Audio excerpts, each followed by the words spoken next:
She was the therapist friend for everyone. When she cried, they told her she was being too dramatic. Her phone was not a device for connection, it was an emergency hotline for other people's feelings. Tonight, it buzzed with a familiar name, Jessica. Clara stared at the screen, her own heart heavy.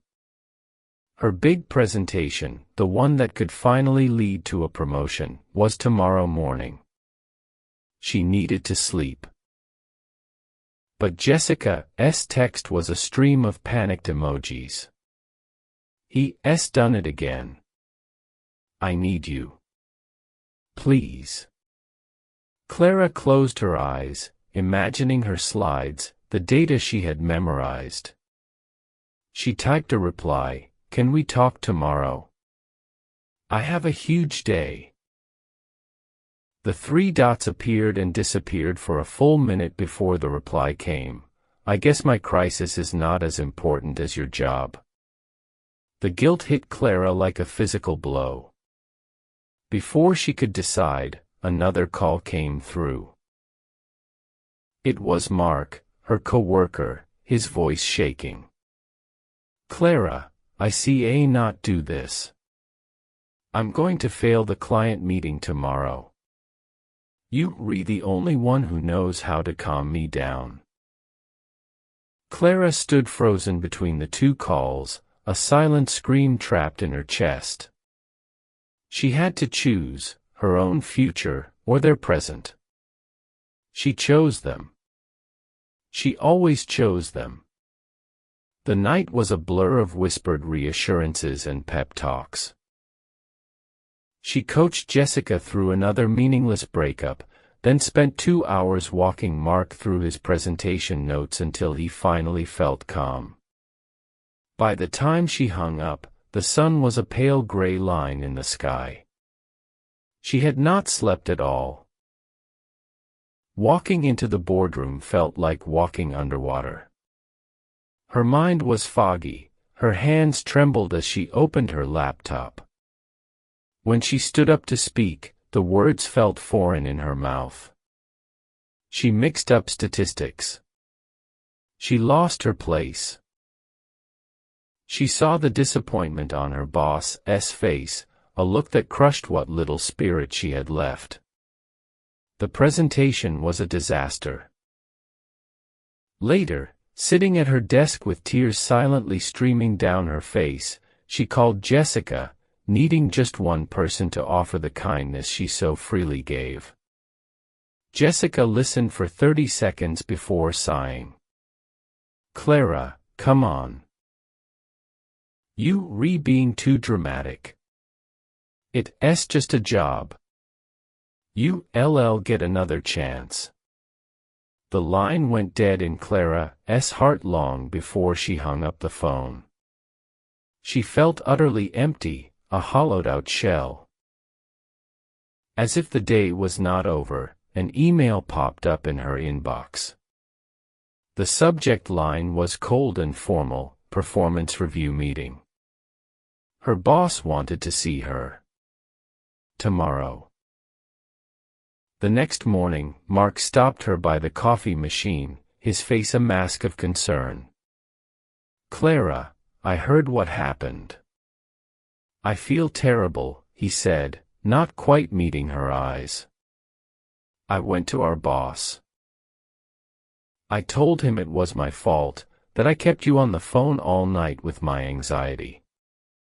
A tiny spark of hope flickered inside Clara. Maybe she was not alone. Maybe someone finally saw what she did for them. "You did that?" she asked, her voice barely a whisper. He nodded gravely. "Of course.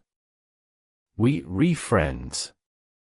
She walked into her boss's office feeling a little lighter, ready to explain. But her boss's expression was unreadable. "Clara," he began, steepling his fingers. "Mark came to me. He explained that you've been under a lot of personal stress lately. He was so worried about your fragile state that he felt he had to stay on the phone with you, even though it risked his own performance. The world tilted. The air left her lungs. Mark had not taken the blame. He had used her kindness as a weapon against her, painting her as unstable and incompetent to make himself look noble and compassionate. He had turned her help into her failure. She was no longer just a failed employee, she was officially the office charity case. Sitting in that cold leather chair, Clara felt something shift.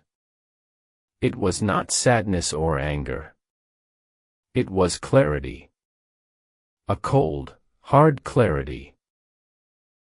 She looked past her boss and saw her own reflection in the dark window.